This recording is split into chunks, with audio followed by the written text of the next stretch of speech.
Welcome to Harini channel. இன்றைக்கி என்ன பார்க்க போகிறோம்னா, டெய்லி ரொட்டீன் வேலை தான் பார்க்குறோம். காலையில் எழுந்திரிச்சி வாசல் கூட்டி தண்ணி தெளிச்சிட்டேன், ஹரிணி கோலம் போட்டுட்டேன்.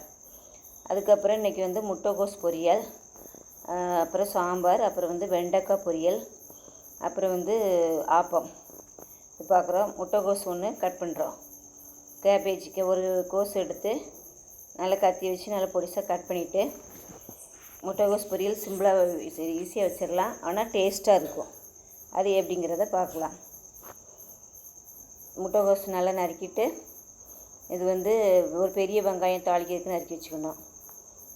அப்புறம் கடாய் வச்சு எண்ணெய் ஊற்றி கடலைப்பருப்பு, பெரிய வெங்காயம், கருவேப்பிலை போட்டு தாளிச்சிட்டு, அப்புறம் முட்டைகோஸையும் போட்டு நல்லா எண்ணெயில் வதக்கிட்டு, லேசாக ஒரு கையில் தண்ணி தெளித்து விட்டால் போதும். ஒரு கை தண்ணி ஊற்றி தெளிச்சிட்டா போதும். மூடி வச்சு 5 நிமிஷத்தில் வெந்துடும். அப்புறம் மஞ்சள் தூள், மிளகாய் தூள், உப்பு 3 அவ்வளோதான். அதை போட்டு நல்லா மிக்ஸ் பண்ணி 5 நிமிஷத்தில் இறக்குனா டேஸ்டியான கோஸ் பொரியல் ரெடி. இது சாம்பார் சாதத்துக்கு ரொம்ப நல்லாயிருக்கும். இது இப்போ கோஸ் எல்லாம் நறுக்கி முடிச்சிட்டோம். இப்போ தாளிக்கிறதுக்கு ஒரு பெரிய வெங்காயம் நறுக்கிறோம். ஒரு பெரிய வெங்காயம் ஒன்று எடுத்து தோல் உரிச்சிட்டு அதை நீள வாக்கில் கட் பண்ணி வச்சிட்டோமா. இப்போ ஸ்டவ் ஆன் பண்ணி ஒரு கடாயை வச்சுட்டோம். ஸ்டவ் ஆன் பண்ணி ஒரு கடாயை வச்சு 2 ஸ்பூன் எண்ணெய் விட்டுட்டு, கடுகு கடலைப்பருப்பு போடணும். எண்ணெய் காய்ச்ச உடனே கடுகு 1/2 ஸ்பூன். எண்ணெய் காஞ்சிருச்சு. இப்போ கடுகு போட்டோம். கடுகு வெடிச்சிட்ருக்கு. கடலைப்பருப்பு 1/2 ஸ்பூன் போட்டோம். இப்போ கட் பண்ணி வச்சுருக்கிற பெரிய வெங்காயத்தை போட்டுடலாம். கடுகு நல்லா வெடிச்சிருச்சா, நல்லா வெடிக்கிது பாருங்கள். இப்போ கட் பண்ணி வச்ச பெரிய வெங்காயமும் கருவேப்பிலையும் போடுறோம். இது போட்டு நல்லா வதக்கிட்டு, எண்ணெயிலே வதக்கிட்டு, அப்புறம் நான் கட் பண்ணி வச்ச கோஸை போடுறோம். கொஞ்சம் ஒரு 2 நிமிஷம் எண்ணெயிலே நல்லா பெரிய வெங்காயத்தை வதக்கிட்டு, அப்புறம் நாம் கட் பண்ணி வச்ச கோஸை போட்டுடலாம். இப்போ பாருங்கள், கோஸை போட்டுட்டு அந்த எண்ணெயிலேயே 2 நிமிஷம் நல்லா வதக்கணும். அந்த எண்ணெய் எல்லா பக்கமும் நல்லா பட மாதிரி, கோஸில் பட மாதிரி நல்லா வதக்கிட்டு, அதுக்கப்புறம் ஒரு கையில் மட்டும் தண்ணி ஊற்றி அதை தெளித்து விட்டால் போதும். தெளித்து விட்டு மூடி வச்சிடலாம். பார்த்தீங்களா, ஒரு கை தண்ணி தெளிச்சிட்டு அதை மூடி வச்சிட்டோம்னா நல்லா வெந்துடும். பாருங்கள், இப்போ அழகாக வெந்துருச்சு. இதுக்கு மஞ்சள் தூள், மிளகாய் தூள், உப்பு இவ்வளோதான் போட்டோம். மஞ்சள் தூள், மிளகாய் தூள், உப்பு இந்த 3 தான் போட்டிருக்கோம். நல்லா வந்துருச்சு. இப்போ 2 நிமிஷம் வேக வச்சா போதும்.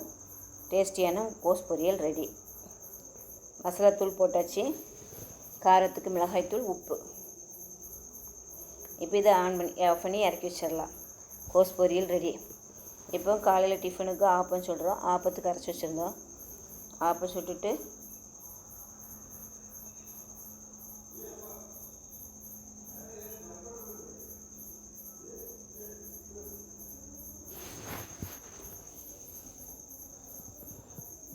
அப்படியே வெண்டைக்காயும் கட் பண்ணி வச்சிட்டு இருந்தேன். வெண்டைக்காய் கொஞ்சம் இருந்தது, சரி வெண்டைக்காய் பொரியலும் வச்சிடலாம் அப்படின்னு சொல்லி வெண்டைக்காய் கட் பண்ணி வச்சுருக்கேன். வெண்டைக்காய் பொரியல் வச்சுருந்தேன். வெண்டைக்காய் பொரியலும் இது மாதிரி ஈஸியாக சிம்பிளாக செஞ்சிடலாம், ஆனால் ரொம்ப டேஸ்ட்டாக இருக்கும். அது வெண்டைக்காய் பொரியலாக மசாலா அரைக்க எதுவுமே தேவையில்லை. மஞ்சள் தூள், மிளகாய் தூள், உப்பு போட்டால் போதும். வெண்டைக்காய் கட் பண்ணி வச்சுட்டோம். இப்போ ஆப்பெல்லாம் சுட்டுவிட்டோம்.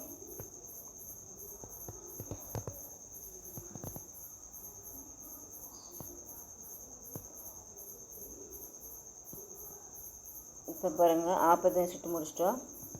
அப்புறம் கோஸு சாம்பார் வச்சுட்டோம். கோஸு ரெடியாக வேறு பாத்திரத்தில் மாற்றி வச்சிட்டோம். இப்போ நம்ம வெண்டைக்காய் பொரியல் வச்சு பார்க்கலாம் எப்படி செய்யலான்னு. ஸ்டவ் ஆன் பண்ணி ஒரு கடாய் வச்சு எண்ணெய் 2 ஸ்பூன் ஊற்றுறோம். ஒரு கடாய் வச்சு எண்ணெய் 2 ஸ்பூன் ஊற்றிட்டு, தாளிக்கிறதுக்கு கடுகும் கருவேப்பிலையும் போட்டால் போதும், அவ்வளோதான். எண்ணெய் காய்ச்ச உடனே 1/2 ஸ்பூன் கடுகு போடுறோம்.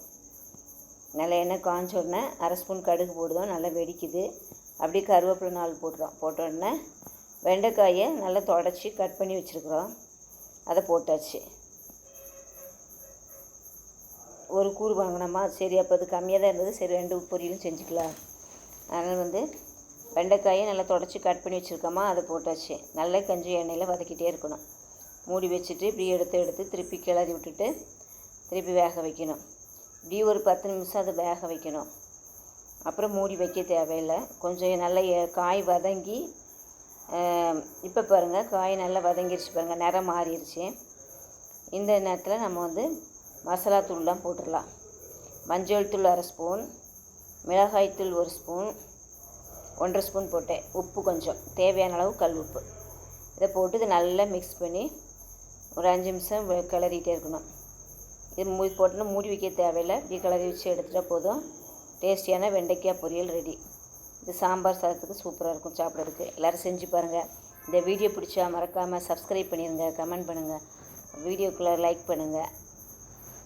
பாய்.